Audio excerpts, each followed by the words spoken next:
북한이 노동당 창건 75주년을 맞아 대규모 열병식 등의 기념 행사를 열 것으로 보입니다. 북한이 이렇게 열병식을 하는 건 2018년 9월 정권 수립 70주년 이후 2년여 만인데요. 열병식에는 미국을 위협할 수 있는 신형 대륙간 탄도미사일 ICBM을 비롯한 전략무기가 동원될 가능성도 제기되고 있습니다.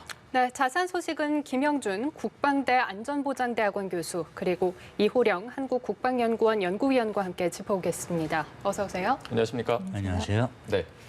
자, 오늘 북한 노동당 창건 75주년 기념일입니다. 정주년, 그러니까 5년, 10년으로 꺾어지는 해에는 더 중요하게 생각해서 진행을 할 텐데 지금 북한 같은 경우에는 삼중고에 시달리고 있거든요. 코로나19도 있고 장마, 수해 피해 현황도 있었고 대북 제재까지 겹쳐 있는 상황에서 대규모 열병식을 강행한다면 어떤 의도라고 저희가 봐야 될까요? 사실 지금 많은 관계자분들이 이제 전망을 하고 있죠. 대규모 열병식을 할 거다. 38로스 특히 이제 위성 사진 보여주면서 네네. 굉장히 어떤 기대치를 높이고 있어요. 지금 뭐 생중계가 되냐 안 되냐도 많이 이제 주목을 끌었는데 김정은 위원장이 금수산 참배를 왜 안 하고 준비하고 있는 거 아니냐 이런 부분들 얘기가 나왔었는데 사실 아침에 이제 북한 편성표 상에는 이제 생방송은 좀 아니지 않느냐 이런 얘기들이 좀 나오고 있긴 한데요. 그래도 우리가 주목해야 될 부분은 왜 이 시기에 말씀하신 삼중고 속에서 대규모 열병식 어떻게 보면 코로나19의 위험한 상태잖아요. 모여서 준비를 하는 것인가. 우리가 쉽게 이제 예상할 수 있는 부분은 저는 이제 대내적 메시지가 굉장히 클 것으로 보고 있습니다. 지금 사실 북한도 독재국가긴 하지만 정치의 어떤 민심을 수반해야 되는 여러 가지 부담들이 있거든요. 그런 면에서는 사실 주의를 환기시키고 최근 2, 3년간의 이제 김정은, 김여정의 남매 정치라고 볼 수 있는 평화 이니셔티브가 별로 효과를 내지 못한 부분은 확실하거든요. 이런 부분에 대해서 여전히 나는 강국의 지도자를 지향하고 있다라고 하면서 신형 전략 무기라든가 이런 것들을 아마 보여줄 가능성이 굉장히 높고요. 미국 대선 역시 있죠. 미국 대선을 향해서 협상의 어떤 지렛대를 높이기 위한 여러 가지 이제 방책으로서 요 열병식을 활용하는 것이 굉장히 가능성이 높다고 이제 많이들 보고 있습니다. 우리가 이런 부분들을 좀 주목해서 아마 이제 봐야 될 것 같습니다. 네. 예, 그렇다면 과연 어떤 방식으로 그 존재감 또 그 건재함을 부각할 것이냐 이 부분도 관심일 텐데요. 역시 새로운 전략 무기를 선보일 가능성이 높아 보입니다. 신형 대륙간 탄도미사일 ICBM을 공개할지에도 관심이 쏠리고 있는 상황이죠. 네네. 일단 그 북한의 그 김정은 위원장 같은 경우 하노이 회담 결렬 이후에 2019년에 이제 새로운 길을 가겠다라고 선언을 했었죠. 네네. 그리고 12월에 5차 전원 회의 때 그 발표한 내용 중에 세계가 지금껏 보지 못한 새로운 무기를 보여주겠다라는 부분을 언급을 했었어요. 그리고 나서 이제 올해 2020년에 그 무기가 도대체 뭘까라고 하는 부분을 지금 이번에 열병식을 통해서 보여주지 않을까라는 이제 추론이 가장 많이 나오게 된 거죠. 그렇다면 이러한 새로운 전략 무기가 세계가 아직까지 세계가 보지 못했던 그런 새로운 전략 무기라 함은 여러 가지를 이제 추론을 해볼 수가 있는데 네네. 지금까지 북한이 보여준 게 이제 최고의 가장 높은 전략 무기라면 화성 15형이 되겠죠. 그러면 화성 15형보다 더 업그레이드된 뭔가를 보여줘야 되지 않는가라는 거를 생각해 볼 수가 있는데 두 가지 측면에서 우리가 좀 봐야 되지 않을까라는 생각이 들어요. 화성 15형 같은 경우 시험 발사를 했을 때 텔에서 직접 발사를 한 게 아니고 거치대로 옮겨서 발사를 했었죠. 그렇다면 북한이 이전보다 더 많은 군사적인 능력이 향상됐다라는 점을 보여주기 위해서는 텔에서 직접 발사할 수 있을 만큼의 그러한 능력을 가졌음을 보여주고자 하는 그런 측면이 있을 것이고. 텔이 그 이동식 발사 차량을 말씀하시는 그렇죠. 거죠? 그다음에 두 번째 측면에서는 그때 화성 15형 그 미사일을 옮겼을 때 바퀴가 9개 축인 그 발사대를 통해서 갔었는데 이 9개보다 바퀴가 더 많은 10개라든지 그러한 텔이 만약 등장을 했다면 간접적으로 유추해 볼 수가 있겠죠. 화성 15형보다 더 큰 미사일을 북한이 개발을 하고 있을 수도 있다라는 것도 추론해 볼 수가 있고 또 하나는 북한이 그 화성 13형 고체 연료에 기반한 대륙간 탄도미사일을 개발을 하겠다라고 이야기를 했었는데 그 모형이 2015년 때 보여줬었어요. 그러니까 실제 무기를 보인 게 아니고 모형의 무기를 군사 퍼레이드를 통해서 보여줄 수 있다라는 거죠. 그런 측면에서 이번에도 북한이 앞으로 자기네들이 지향하고자 하는 무기들을 모형으로 만들어서 군사 퍼레이드를 통해서 보여줄 수 있다. 그럼 그때 보여줄 수 있는 유형이 뭘까를 예. 생각해 본다면 이제 다탄두 대륙간 탄도 미사일일 수도 있겠다. 그렇다면 앞에 탄두 모양이 훨씬 더 예. 둥근 형태의 그런 탄두 모양을 가진 미사일이 등장하지 않을까라고 이제 추측들을 하고 있는 거죠. 그러니까 발사 차량의 바퀴 수가 늘어날수록 사거리가 이제 길어진다는 말씀이신 그렇죠. 거죠? 예. 네, 역시나 ICBM 공개 가능성은 좀 높다고 보시는지요? 지금 뭐 여러 가지 위성 사진 속에서는 가장 이제 가능성이 높은 걸로 보고 있고요. 뭐 SLBM 정도 예상하시는 여러 가지 이제 정보들이 국회 뭐 국방위원회라든가 이런 데서 공개가 일부 됐었죠. 지금 이 박사님께서 잘 정리를 해주셨는데 핵심은 이제 텔에 있는 바퀴 개수 저희가 보기 8개였던 경우가 있고 합치면 16개죠. 그다음 네. 9개일 때는 18개, 10,000km, 13,000km 뭐 이렇게 갔었습니다. 사실 뉴욕, 시카고 거리가 11,500km거든요. 사실 이제 이런 기준으로 봤을 때 15,000, 18,000으로 늘어나도 사실 큰 의미는 없지만 사실 이제 이런 능력들을 보여주는 게 대내적으로도 굉장히 강경한 메시지가 될 수 있고요. 지금 이 박사님 말씀해 주신 다탄두, 뉴욕하고 워싱턴을 한꺼번에 때린다. 실제 뭐 때리진 않겠지만 그런 때리는 위협 정도가 굉장히 많은 어떤 군사적인 능력을 과시할 수 있는 것이죠. 그렇기 때문에 저희가 이제 그런 면들을 지금 주목을 하고 있고요. 과연 열병식에서 이런 무기 중에 어떤 것들, 혹은 뭐 이스칸데르 북한식 이스칸데르 미사일도 저희가 뭐 빼놓을 수 없는 포인트라고 볼 수 있는데요. 뭐 무기 전시 회를 여는 건 아니지만 저는 굉장히 이런 부분들이 저희가 주목을 해야 되고 미국 대선을 앞두고 어느 정도 수위로 공개를 할 것인가. 저는 대내적인 목적이라면 꽤 많이 공개를 하는 것도 김정은 위원장이라면 의미가 있다 그렇게 보고 있고요. 또 하나는 이제 연설을 저희가 주목을 해야 되겠죠. 네. 두 분께서 말씀해주신 이 다탄두 탑재형 신형 ICBM 앞서 말씀하신 대로 아마 모형으로 나왔을 때 좀 앞부분이 탄두 모양의 둥근 부분을 저희가 좀 더 주목해 봐야 될 것 같은데 이게 탄두를 여러 발 탑재하는 건데 뭐 사거리 부분이나 어떤 점에 또 저희가 좀 더 주목을 해야 될까요? 일단 뭐 실질적인 능력을 갖췄느냐 아니면 이번에 모형을 통해서 보여주느냐에는 굉장히 차이가 있는 거죠. 네네. 그러니까 아직 북한이 실질적으로 다탄두의 능력을 가졌을 가능성에 대해서는 그렇게 높게 평가는 하고 있지 않아요. 네. 근데 일단 그게 이제 위험성이 다탄두 같은 경우에는 지금 이미 이전에 중국이나 러시아가 다탄두 능력을 테스트를 해서 성공을 했었죠. 네. 그러면 다탄두로 발사를 했을 경우 거기에 이제 가짜 탄두도 같이 섞여 있는 거죠. 그래서 디코이도 같이 발사가 됐을 경우 어떤 게 진짜 무기인지를 탐지해서 요격하기가 굉장히 방어하기가 어렵다. 네. 그런 측면에서 우리가 북한이 그런 위협을 가했을 때 미국 입장에서는 다탄두를 동시에 다 요격할 수 있는 능력이 없기 때문에 그런 측면에서 보다 더 위협적일 수 있다라는 거죠. 예, 그리고 또 주목되는 것 중 하나가 바로 신형 잠수함 발사 탄도미사일인 이 SLBM이 등장할 가능성입니다. 여기에 대해서는 어떻게 보세요? 일단 그 북한 같은 경우에는 북극성 3형을 작년에 이미 그 바지선을 통해서 수중 발사는 한번 해봤었죠. 근데 아직 북한이 직접 그 SLBM을 네. 잠수함에 탑재를 해서 잠수함에서 시험 발사는 아직 하질 않았어요. 그래서 실질적으로 북한이 SLBM의 능력을 정말 실제로 운영할 수 있는 그 수준까지 가기에는 아직까지 그런 단계가 남아 있다라고 볼 수가 있겠죠. 네, 실제로 SLBM 같은 경우는 실제 발사까지는 조금 어려움이 있지 않나 이렇게 예측을 해주셨는데 뭐 군 당국도 그렇고 정부도 그렇고 실제로 발사를 해서 도발할 가능성은 낮게 보고 있지만 그래도 항상 만약을 좀 대비해야 되기 때문에 실제로 발사를 한다면 그 전망은 좀 어느 정도로 보시는지요? 발사라고 하면 굉장히 얘기가 달라집니다. 이건 뭐 어떻게 보면 레드라인을 넘어선 것이죠. 네. 예, 미국 대선에서 이제 바이든하고 트럼프가 이제 여러 가지 이제 본인들 뉴스거리를 많이 만들어서 지금 여러 가지 주목을 받고 있는데요.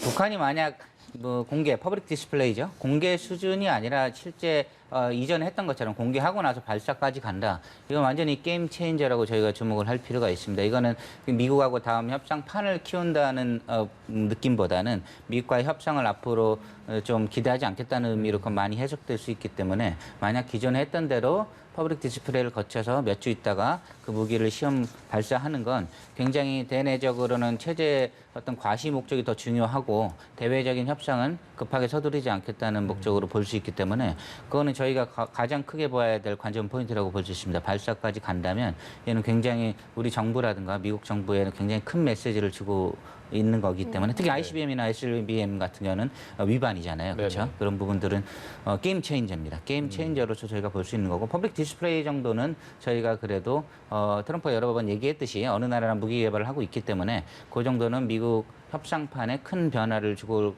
같지는 않고요. 그런 면에서 우리는 발사 여부가 굉장히 최근 수준에 중요할 거라고 봅니다. 네. 예, 그래도 대체적으로는 고강도 무력 시위를 벌이지는 않을 것으로 내다보고 있는 분위기죠.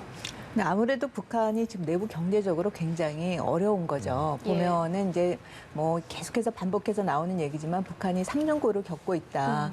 예측하지 못했던 코로나에 또 수해로 인해서 이렇게 주요 곡창지대인 황해도와 또 한경북도 같은 경우에 주요 산업지대인 거죠. 그 어떻게 보면 북한의 경제의 축이라고 할 수 있는 농업과 경제의 축이라고 할 수 있는 지역이 수해에 큰 피해를 봤기 때문에 예. 이런 거를 다 어떻게 보면은 얼마나 빨리 복구하느냐에 지금 모든 게 다 초점이 맞춰져 있기 때문에 이런 내부적인 상황을 봤을 때 북한이 고강도 도발을 하기까지에는 굉장히 내부적인 부담이 크다라고 볼 수가 있겠죠. 네, 고강도 도발의 가능성은 조금 낮고 그래도 신형 무기가 등장할 가능성에는 저희가 조금 더 집중을 해봐야 될 것 같습니다. 그리고 또 하나 관심을 모으는 게 김정은 위원장이 직접 나서서 연설을 할 것인가 이 부분도 지금 주목이 되고 있습니다. 어제 김 위원장이 금수산 태양궁전 참배를 가지 않았습니다. 꽃바구니만 보낸 걸로 알고 있는데 이것 때문에 뭐 열병식을 준비하느라 불참한 것이다. 이런 얘기도 나오고 있거든요. 어떻게 보십니까? 진짜 북한은 여러 가지 이제 이 박사님께 더 많이 아시지만 5년 10주년 주기가 굉장히 꺾어지는 중요한 해거든요. 네네.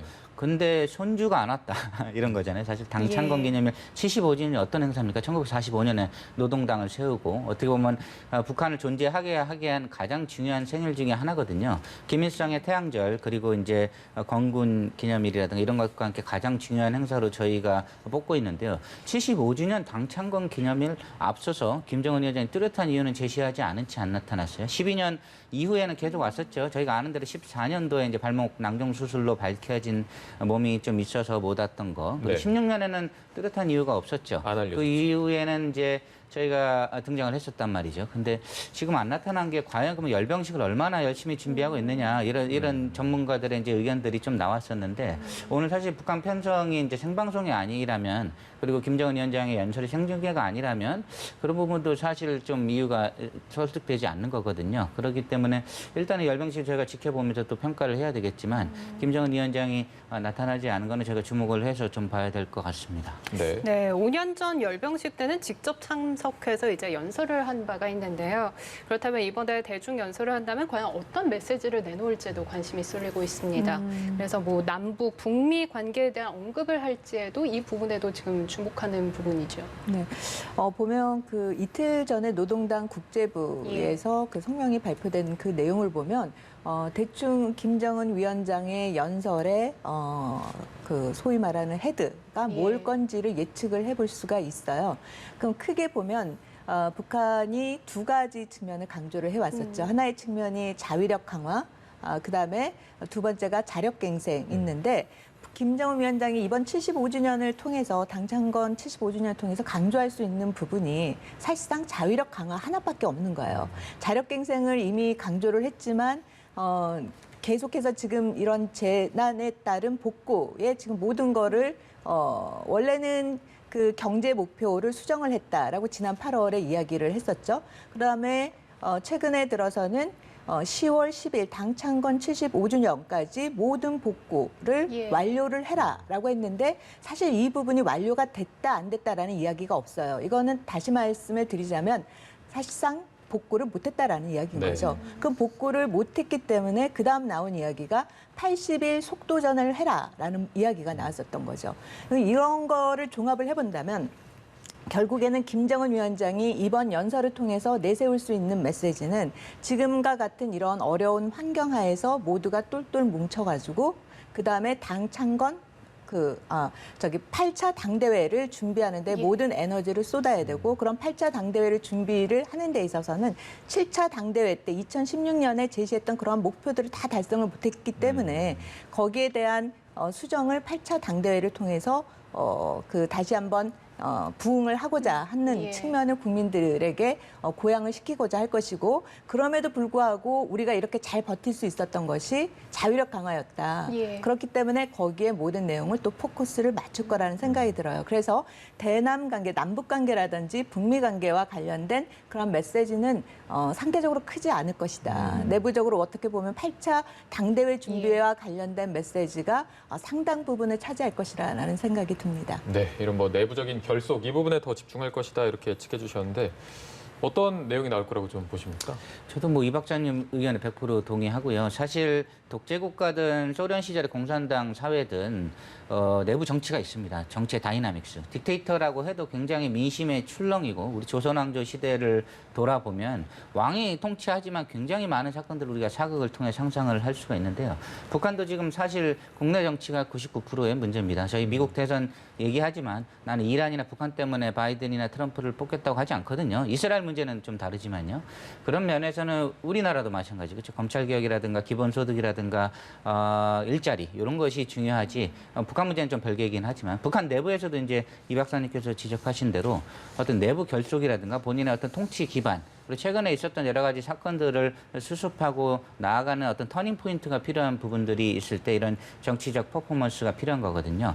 저는 우리 김여정 담화 기억하지만 폭파 사진을 조선중앙TV에 슬로우 화면을 여러 번 틀었다고 하죠. 어떤 김정은, 김여정 시대에 볼 수 있는 새로운 이제 정치 커뮤니케이션, 폴리티컬 커뮤니케이션 혹은 스트래티지 커뮤니케이션을 할 수 있는 전략 커뮤니케이션 방식을 봤을 때는 김정은 위원장이 이걸 얼마나 잘 활용할 것인지에 대한 상상은 어렵지 않습니다. 김정일, 김일성 시대보다 굉장히 이런 것들을 기반으로 본인의 어떤 리더십 강화라든가 내부 위기 수습을 위해서 잘 활용할 것이다. 신세대 정치 지도자가 북한에서도 정치 관점에서 나온 것이다라고 봤을 때는 저도 이 박사님처럼 대내적인 목적이 중요하고요. 1월에 이제 당 대회는 미국 대선이 끝난 후에 미국 취임식이 1월 20일 정도 되죠. 그렇죠? 그 3, 4개월 안에 바이든이든 트럼프 이기든 대북 관련한 여러 가지 메시지가 나올 것이거든요. 그에 대한 화답으로 대미 메시지가 1월 달에 굉장히 우리가 주목을 하고 있는 거고요. 지금은 사실은 미국 대선이 앞두고 있기 때문에 김정은 위원장으로서는 굉장히 부담스럽거든요. 아직 그쪽에서 러브콜을 보낼지 거부를 할지 모르는 상태에서 여기서 먼저 뭐 치고 나간다 하는 건 굉장히 리스크가 많습니다. 그렇기 때문에 저희가 이런 부분은 좀 대내적인 목적, 지난 4월에 김여정 담화도 사실 대내적인 목적이 꽤 컸기 때문에 금방 수그러들었잖아요. 이런 면도 있기 때문에 우리가 지금은 그렇게 예상을 좀 하고 있습니다. 네. 이 미국 대선 결과에 따라서 미국에 대한 대응이 좀 달라질 거다 이렇게 내다보시나요? 글쎄요. 북한 입장에서 봤을 때는 그렇게 큰 차이는 없을 것 같아요. 예. 트럼프가 되든 바이든이 되든 일단은 그래도 트럼프가 된다면 한번 북미 정상회담을 했고 또 트럼프의 어떻게 보면 정책이 약간 예. 예측할 수 없는 부분이 있기 때문에 탑다운의 정책에서 탑을 잘 이용하면은 북한이 뭔가를 얻을 수 있다라고 생각을 했었지만 실제로 지금까지의 과정을 보면 그렇지 않다라는 걸 북한이 또 학습을 했다라고 봅니다. 그런 측면에서 바이든이 됐든 트럼프가 됐든 북한이 앞으로 향후 북미 관계에서 해야 될 그런 사안과 관련돼서는 크게 변화될 것이 없다라는 생각이 들어요. 예. 그런 측면에서 만약 바이든이 된다면 북한의 입장에서는 북미 간의 적으로 어떻게 보면 대화를 하기보다는 우리를 이용할 가능성이 훨씬 더 예. 높아지지 않나라는 측면에서 오히려 남북 관계에서 변화가 조금 더 있지 않을까라는 생각이 듭니다.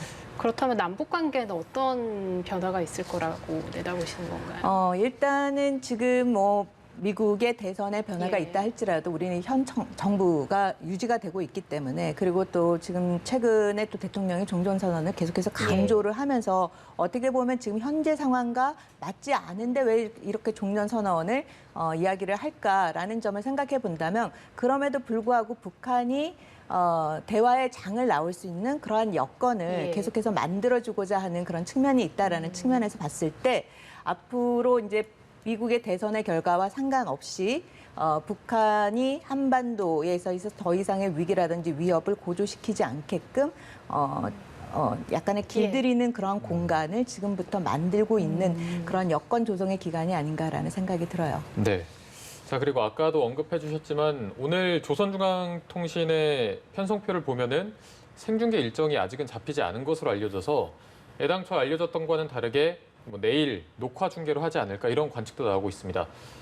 2015년 70주년 당 창건일 때는 생중계로 했고 또 그때 신형 방사포나 이런 부분을 공개하기도 했는데 이렇게 녹화로 한다는 거는 아무래도 뭐 미국을 자극하지 않거나 좀 로우키 전략으로 가려는 거 아니냐 이런 분석도 있거든요. 어떻게 보십니까?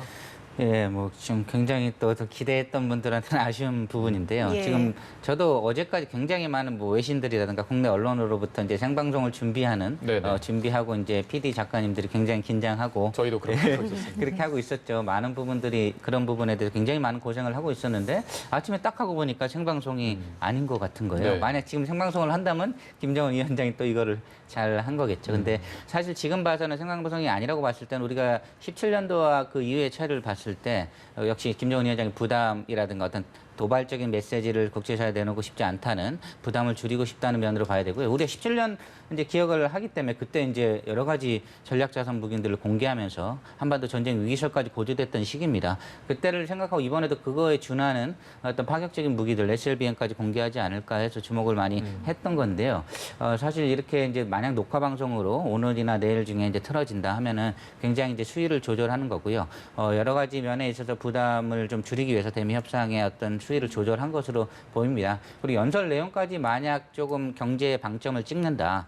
대미적인 어떤 우리는 제국주의에 타협하지 않겠다. 뭐 이런 식의 어떤 강경한 메시지가 안 나온다면 김정은 위원장에 있어서는 굉장히 어떤 인내심을 발휘해서 대미 협상에 대한 기대치를 꽤 갖고 있다는 걸로 우리가 볼 수 있겠고요. 지금 우리가 이제 한번 보고 있지만 열병식 어떤 식의 어떤 무기들이 위치될지 김정은 위원장이 생중계가 아닌 이제 녹화 연설로의 어떤 내용들이 포함될지 이러면은 실제 연설이 포함될지 여부도 우리가 한번 또 봐야 될 것 같아요. 여러 가지 이제 채룡회라든가 대리 연설했던 기억이 있잖아요. 네네. 그런 것들을 우리가 봤을 때 사실 이렇게 많은 사람들을 들뜨게 해놓고 사실 위성 사진 때문에 우리가 스스로 들뜬 건 있지만 네. 이런 식으로 이제 어떤 축제 분위기라고 할까요? 북한 내 축제 분위기를 굉장히 소위를 조절하다 외신 기자까지 불렀잖아요. 저는 네네. 기억나시죠? 예. 그런데 그런 굉장히 이제 의도적인 수위 조절입니다. 김정은 위원장을 보면 트럼프 대통령하고 유사한 게 굉장히 많아요. 굉장히 이런 퍼포먼스, 폴리티컬 메시지, 그리고 해외 미디어를 쥐었다 폈다 하는 게 굉장히 잘 하고 있거든요. 우리가 그런 면에서 굉장히 감탄을 많이 하는 경우가 많이 있죠. 이게 바로 김정은 리더십의 어떤 특징이라고 봤을 때 이번 이벤트도 우리가 어떻게 진행되는지를 한번 기대할 필요가 예. 있다고 봅니다.